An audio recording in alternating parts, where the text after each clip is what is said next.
Hello, and welcome to the Nonfiction Authors Podcast.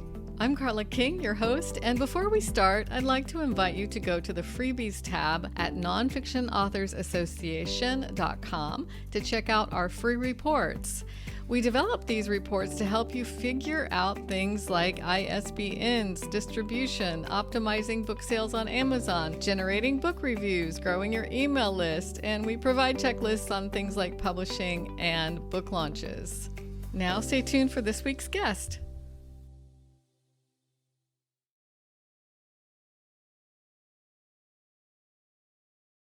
Hi, everybody. Today we're talking with Alex Kapitan, the Radical Copyeditor, about our language in writing and speech and how to make sure you're not unintentionally alienating your audience. This podcast is brought to you by the Nonfiction Authors Association.com, a supportive community where writers connect, exchange ideas, and learn how to write, publish, promote, and profit with your nonfiction books. Subscribe on your favorite podcast app and visit our website to find transcripts, show notes, and links to all of our episodes. Explore our membership options and download free reports, search the archives, and get answers to your writing and publishing questions. And now I'm super happy to introduce our guest for today. Alex Kapitan, no pronouns, is a trainer, speaker, consultant, editor, and activist who left the world of nonfiction book publishing to start Radical Copyeditor, an anti-oppressive language project. Alex draws on an eclectic background in the publishing industry, sexuality and gender education, and faith-based organizing to help people and organizations align their words with their values, working with book publishers, academic journals, activist organizations, museums, healthcare providers, media companies, and all sorts of other folks who believe in the power of language to create positive change. Find out more about Alex at radicalcopyeditor.com. Welcome to the podcast, Alex. Thank you. Thanks for having me. It's great to be here. Well, I'm glad we met at the PPN conference in Berkeley earlier this year, where you keynoted, and I was just fascinated by your talk. It was a great keynote talk with the audience of professional publishers, because I thought I knew, as an English lit major with a degree in creative writing and an editor, everything there was to know about language. It was so much fun to hear your research, your thoughts, your deep knowledge about it. So I'm going to ask you to use examples as much as we can during this talk for nonfiction authors about the importance of language. Why? And maybe why did you start to delve deeply into language? I saw somewhere that you literally had to write yourself into existence. Yes, absolutely. And for folks who are hearing about this, Carla gushing about my keynote, you can actually read my keynote on my blog now on radicalcopyeditor.com. So if you're interested in checking that out, I decided to make it available for free to the public. It's what I do. So you can check that out. How I got into language. It's so interesting. I've always been fascinated by words. I was an early reader, and my favorite book when I was 3 or 4 years old was The Big Angry Bear and the Red Ripe Strawberry. And I just distinctly remember just being fascinated by the concept of being able to read and books. And I memorized my favorite book so that I could read it. Even though I couldn't read yet, I just desperately wanted to be in the world of books. And I just knew somehow that could open up all sorts of worlds for me, is being able to read, being able to navigate language this way. And it really did. As somebody who was growing up as a queer person, a trans person, a non-binary person before the advent of social media, I didn't have any models for me.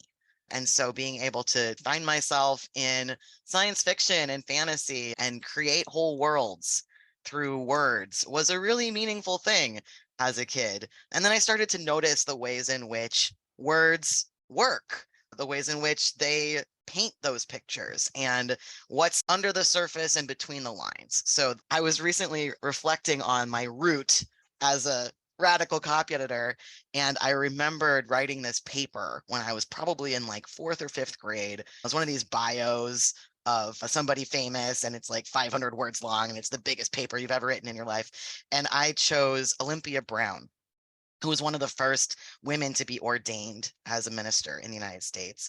And I was reading one of these made for kids books about Olympia Brown, and I noticed at the tender age of whatever I was, 8, 9, 10, that whenever the author of this book talked about Olympia Brown, they called her Olympia. And whenever they talked about her husband, they called him Brown. And even at that young age, I thought to myself, that's messed up.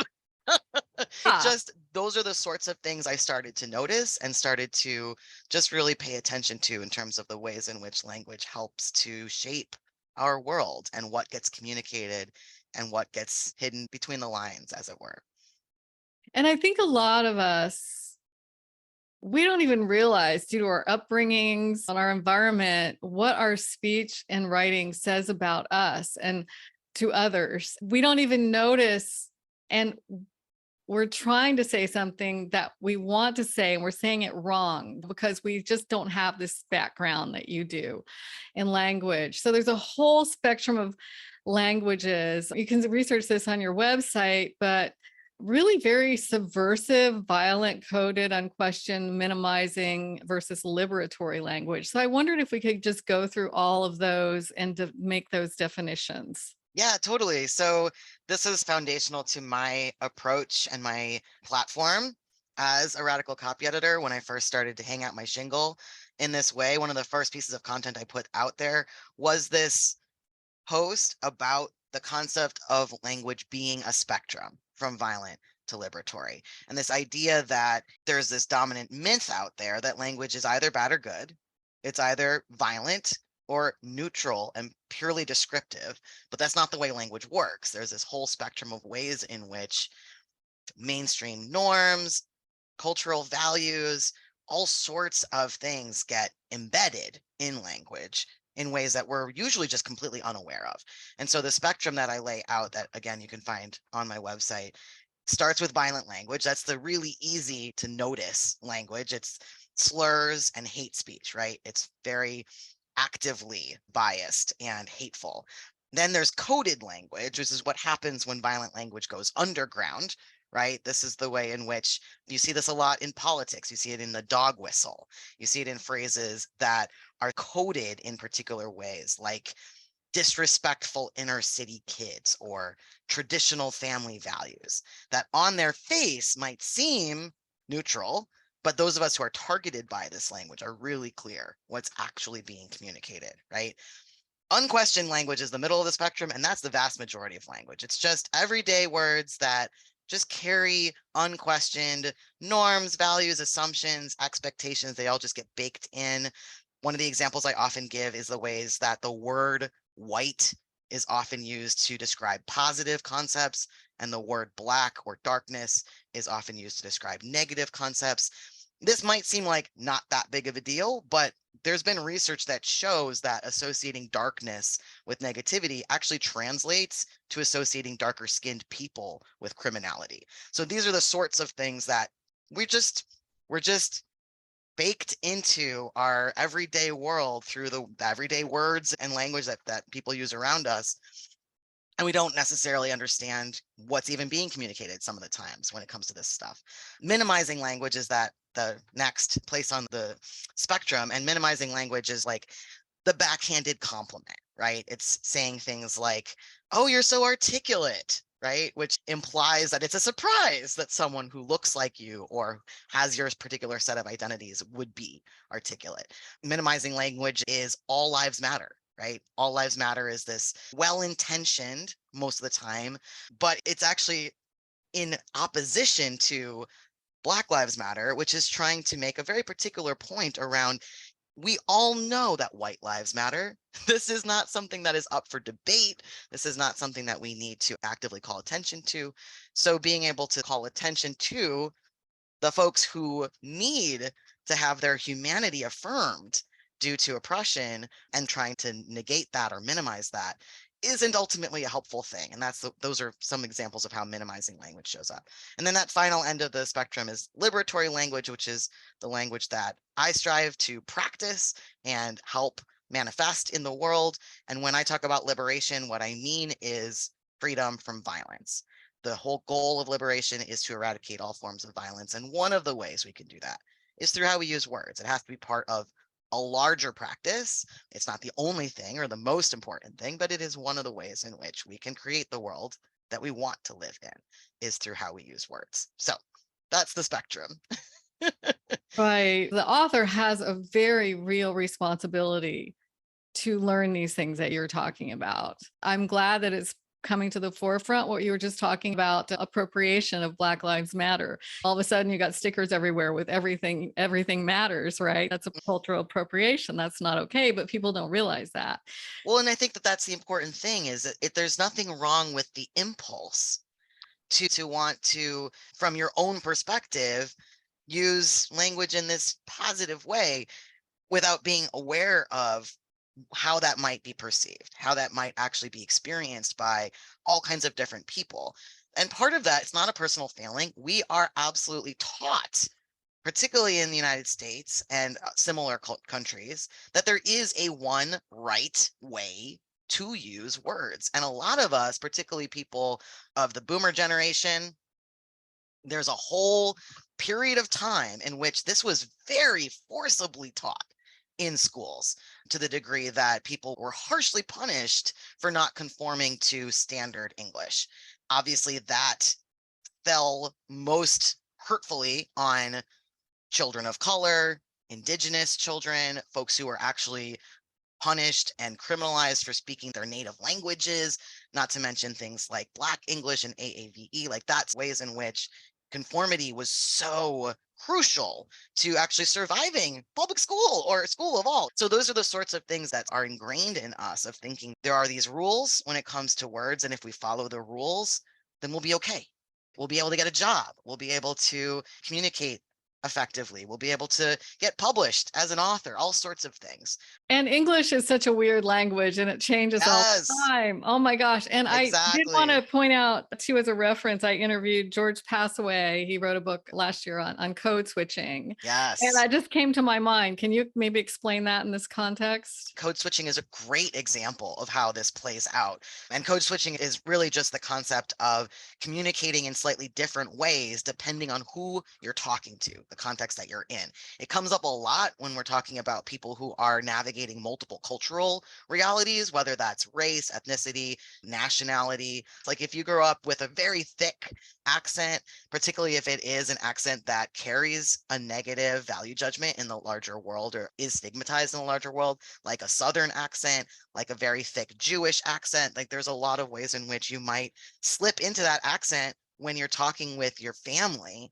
And then when you talk to your boss, you might use a completely different way of talking, because there's that negative value judgment, that stigma that has been attached to the authentic way that you express yourself, the way that you communicate. And that's just one example. There's so many examples of this. Actually, it's perfectly reasonable to have lots of different people speaking in lots of different ways, and be curious about that, instead of trying to make everyone conform to a single best norm. One of the greats in this area is Toni Morrison, because Right. Toni Morrison refused to change how she wrote and who she wrote for. She was very, very clear and very explicit that she was writing about and to Black people, because those were people, right? So the word person, the word people in the mainstream culture, the assumption is that means a white person. The word American, the assumption is you have a particular picture in your head of who that is when you say the word American, what the identities that person holds. And she said, my people are people. I'm going to write for people, right? I'm obviously not being as eloquent as she was. This is very paraphrased, but she used language in a way that a lot of folks had been told they couldn't if they wanted to be a published author, Mhm. right? And she really changed the entire game when it came to that kind of thing. Also, not only because she was an author, but because she was an editor, and she was signing up other Black women authors and other authors who were using language in ways that were authentic to their cultural reality. And that really resonated with all sorts of people who had never actually seen themselves or heard their language reflected back to them from the pages of a book before in that particular way. She wasn't whitewashing her language. Exactly. Exactly. Yeah. Yeah, it's interesting because memoirists can get away with that because you're talking about your own experience, and authors and how we write and how we may know or not know what we're actually saying until we have somebody like you look over our work.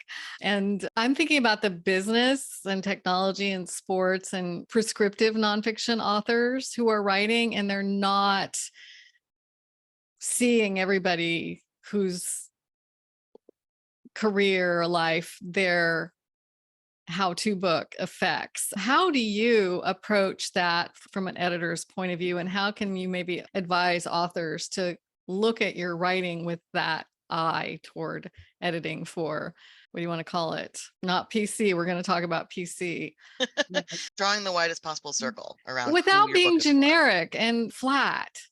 Well, and the thing is, generic is, I think this is a really good frame. We have particularly folks who haven't really been put in a position of questioning the perspective that you bring, your worldview. I mean, I'm someone who is US born and raised, I'm white, I'm college educated. And I talk a lot about the fact that because of those things, I've actually 100% internalized the idea that US white academic norms are best. And not only are those norms best and that perspective and that worldview best, but because I fit into that to a certain degree, my ideas are the best, right? But like, A, that's not true, right? Absolutely not. I have some good ideas, but I certainly don't have the best ideas all the time. And there's a lot of better ideas out there. But also, that is a form of flatness. That is a form of genericness. If we're taking this idea that what works for non-disabled, wealthy, white, cis, straight men who are US citizens and speak English as a first language, like if we think that what works for that most valued by our dominant culture constellation of identities will work for everyone, that's a problem because it clearly doesn't, right? So if you're writing in a genre of wanting to provide guidance, of wanting to help folks navigate particular fields or ways of doing things, and you're not questioning what frame am I bringing to this? What perspective am I bringing? What worldview am I bringing based on my own lived experience, my own constellation of identities and experiences that are valued and devalued by our larger culture, then you are going to end up falling into this idea that what works for me will work for everyone else. And that's not helpful because what works for me doesn't work for everybody else. And in order to interrupt that, the first thing you need to be able to do is practice some cultural humility around being aware of the worldview that you're bringing and being aware that dominant perspectives are seen as universal and neutral and objective by our wider culture, and non-dominant marginalized perspectives are seen as marginal and devalued, and that's not worthwhile. So that's something to be aware of from the go, is what am I bringing relative to that, and how can I be aware of that? And then the second thing is to really expand your own circle so that you are in relationship with and reading and interacting with and taking in content from people of all sorts of different perspectives and worldviews, regardless of your own, right? Because that's the way that you can start to be like, oh, wow, I never would have thought about this particular thing from the perspective of someone who was an immigrant to this country, or from the perspective of somebody who, lived through the AIDS crisis. And now there's so many different ways in which, when you expand your perspective that way, it helps you think more broadly about what works for me or what makes sense to me, or what language resonates with me versus how this might actually play out for somebody else, which is really important. for anyone, right, who's trying to write to a wider audience. It is. So is it just as easy as reading more diverse books, authors in your genre? Is it as easy as that? What That's else? definitely a first really good thing to do. And I think it Mm. can make a huge difference. And certainly, if you're in a particular field, reading as much as you can, interacting with at conferences, if that's a thing for you, people within your field who bring different perspectives than you do and different identities than you do is huge. And then to level up from there, other things that you can do are you can seek out continuing education in really specific ways when it comes to things like anti-oppression, anti-racism. Maybe you've never really thought about accessibility and disability stuff related to your particular area of expertise. When you are coming from a place of authentic desire for connection and humility around what you're bringing to that interaction, and joy around the ways in which diversity enriches our world, it no longer has to be this like, oh no, I might get something wrong, I might say something wrong kind of There things. is that very real Yeah. fear, isn't there? And Mhm. again, it's not a character flaw, it's Mm. not a personal failing. This is a function of how oppression operates. Is it keeps us out of relationship. It keeps us separate from each other. So it's actually a really amazing thing to be like, no, I'm taking power back. I'm going to go up to that person who I'm afraid I might offend and be really mindful of how I'm interacting with them, but don't let it stop me from trying to make a connection with people who I've been taught aren't like me. You know what I mean? You're right. Language, it does provide a division. I talked with Katarina Rivera. I think maybe her, she's called the Blindish Latina, about, just words and phrases that we say every day. People saying falling on deaf ears or Right. blindsided or I'm a little bit OCD. Then she's like, that's not okay. What is your stake there? Oh, 100%. The thing for me is that I see a lot of folks trying to find the correct approach. I hear people saying things like, oh no, it's not okay to say this word anymore or that word, and just tell me the right words to use. And sometimes when it comes to the language around disability and ability, I see people falling into that temptation, which makes a lot of sense. But the truth is, this isn't about a list of good and bad words.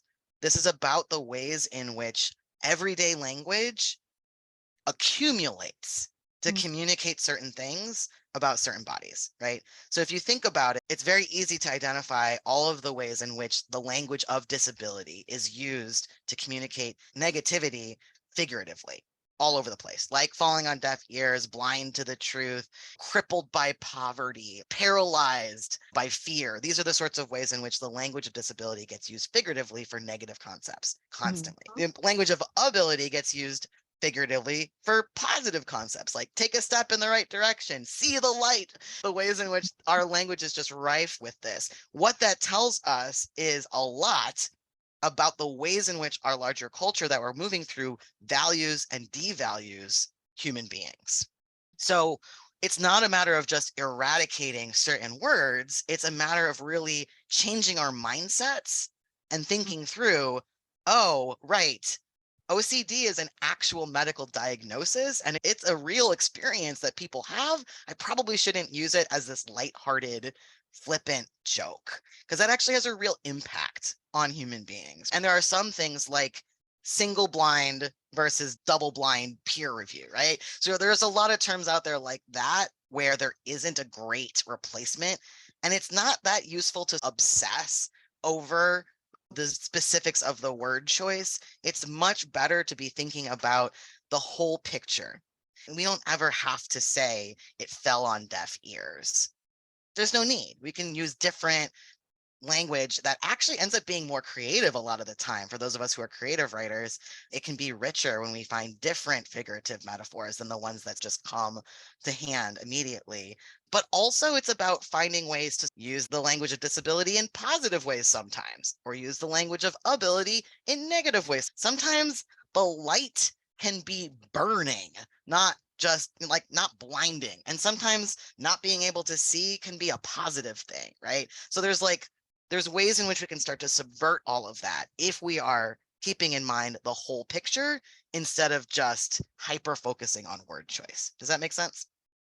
It totally makes sense. And this is the thing, it takes vigilance. So ever since I met you, keep noticing, oh my gosh, is that okay? I think one of the most popular posts you had, or the ones with the most engagement, was to capitalize white or not, because Right. Black is capitalized and Native American is capitalized.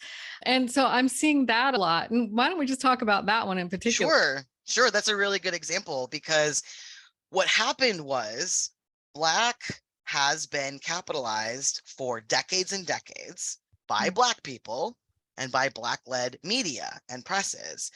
And so folks who are rooted in anti-racism and in deep relationship with Black folks, regardless of their own identity, also capitalized Black. So you saw this situation where this was just a common practice amongst people who are rooted in that principle of anti-racism and that practice.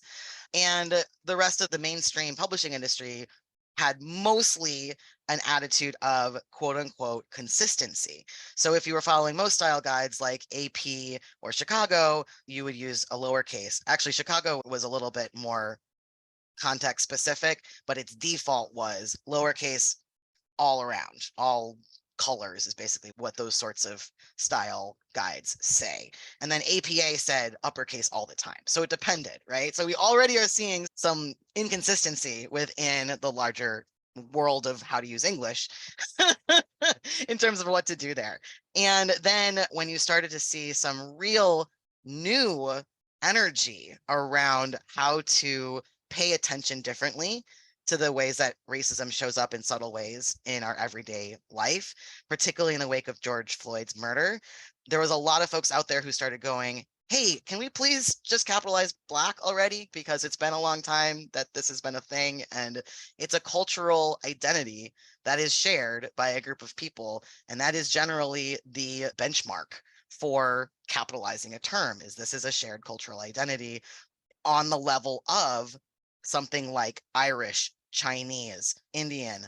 These are country-based identities that Black people often don't have access to because of the ways that slavery divorced people from their ancestry. And there were actual publications out there. I think there was a particular newspaper that I can't remember. It was a Southern newspaper that the editor of the newspaper said, we can't do that because it might lead to equality. We're not going to capitalize the N. So like that tells you the power of this, right? This isn't semantics. People are really reacting to this in this very particular way. So circa 2018, 2019, you see a lot of upsurge, and then 2020, a lot more people start going, let's go ahead and just capitalize the B already. And that meant a whole lot of other people went, wait, oh no, what do we do about white? Because there'd been such a push for so long to respect the ways in which the Black-led press capitalized this word and the meaning that held for Black people. I wasn't necessarily talking with individuals, but on an organizational level, if you are a press or a newsroom that has been lowercasing Black for years and years, and then you suddenly start uppercasing Black and white, that tells me that you're more interested in this perception of fairness, right? And like consistency, and you don't really understand the point of doing this, because there are good reasons for uppercasing white. Some people say it makes white people have to really grapple with their identity in a different kind of way when they see it uppercase, that kind of thing.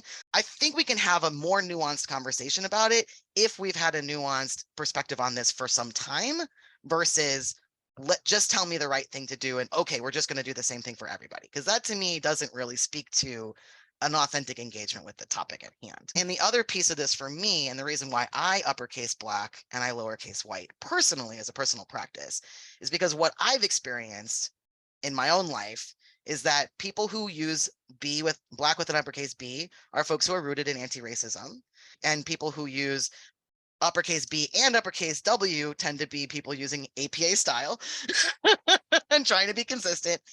And people who use uppercase W and lowercase b are white supremacists. So to me, when I see an uppercase W, I associate that with white supremacy, because of the circles that I move through.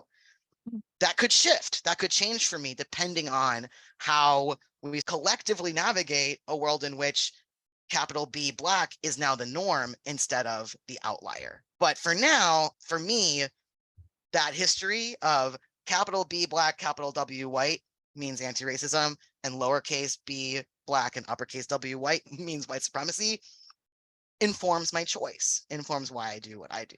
So that's a long answer because it's a nuanced, complicated topic, but hopefully that's helpful. No, it is. And it does take nuance and deep thinking. And I appreciate your explanation of it.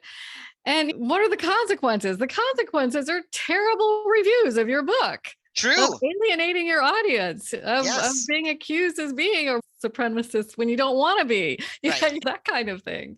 When you're an author, particularly when you're a nonfiction author, there is no perfect choice. There is no obvious, objective way to use words when we're talking about identity, and particularly when we're talking about things related to oppression, related to power and privilege. So instead of trying to search for the best way to use words or the perfect set of terms or practices, it's much better to actually just be transparent about that with your audience. So one of the things that I think I respect the most is when authors have a little note at the beginning of their book, or perhaps they have a practice of using footnotes throughout the book that says, here's why I made the choice I made, because that builds trust with the reader and it actually shows your work. But when it comes to things around identity, sometimes we freeze up around it, and it's better to just be real and to say, this was a hard choice, or this was what I was thinking about, or this is what these words mean to me. Your mileage may vary. It actually helps your book be more evergreen, more relevant for long, because the ways that language can shift, especially language around identity, feels like it is shifting a lot and very quickly. That actually helps the future reader not dismiss you because your book from 5 years ago couldn't possibly anticipate language trends, right? Like not editing Mark Twain, just putting a preface there. That matters. It matters. You don't want to go back and start changing people's words because it doesn't make sense. Just like we were just talking about with W.E.B. Du Bois arguing for capitalizing the N in Negro. Like, that is the right word in his historical context. You don't want to change that. As a tech writer in Silicon Valley in the 80s, I was fighting the default white he, yes, the tech manuals and stuff. And it was a very frustrating thing that directly affected me. So that's why I was surprised to learn so much from your talk. And I lost, like, I don't want to say lost, I research about a half a day on your website. It's kind of, you dive in, and I hope you do write a book one day because I want it, to all of these different topics. And as a memoirist and a how-to book writer, I appreciate, I'm like many, I'm a research junkie, and I appreciate that extra layer of deep thinking about how I feel and how I want to relay my message to the world better and to more people. So again, thank you for everything that you do. You're very welcome. I really take seriously truth that those of us who work with words, it's word craft, right? It is actually a craft. And you have to hone your craft. You have to practice it. You have to continually stay on top of it. It's so easy, particularly today when there's so many sound bites and tweets and everything has to be short. And it just, speaking of Mark Twain, I think he was the one who once said, I don't have time to be brief, right? Yes. Because word craft is serious. And whenever you encounter someone who is that skilled to not just reach for the easy words, but to really dig into, what do I want to paint here? What picture do I want to create in my reader's mind's eye? And who am I really talking about? And what am I really getting at here? Like, that level of wordcraft is such a beautiful art. And I think conscious language is just a piece of that. And it's beautiful. It's just joyful when we can do it well. It is. Thank you. And that's why we depend on our editors. So I hope a lot of editors are listening to this as well, I'm sure, with great interest. And some people think you just need a proofreader, but no, this is the work of an editor. Thank you, Alex. Thank you. And thank you to our nonfiction author listeners and the editors and other professionals who help you succeed. You can find links, show notes, and transcripts for this episode and all of our shows on nonfictionauthorsassociation.com. And you can subscribe to the podcast on YouTube or your favorite podcast app. Remember, keep writing and publishing. The world needs your experience and your expertise. Until next week, thank you very much. Thanks for listening to this episode of the Nonfiction Authors Podcast. You can find the transcript, show notes, and links for this episode on the Courses and Events tab at nonfictionauthorsassociation.com. While you're there, please check out our membership options. We've negotiated discounts for our members that can more than pay for your membership fees, such as 20% off editing and 10% off audiobook production, 33% off our master courses, discounts for printing, publishing, and website development, and discounts from Office Depot as high as 80%. We send out an author advisor email every Friday that includes media leads to everything from periodicals to podcasts where you can promote your book. Members can also participate in our very popular mastermind group we call the Author Brainstorm Exchange, and you'll get access to our private community too. We have a year-round Nonfiction Book Awards program, an annual Nonfiction Writers Conference, classes, and master courses on book marketing, book publishing, and book promotion, all of which come with optional professional certification for author assistants, consultants, coaches, and others who help authors succeed. There's a lot more to explore at nonfictionauthorsassociation.com. We hope to see you there.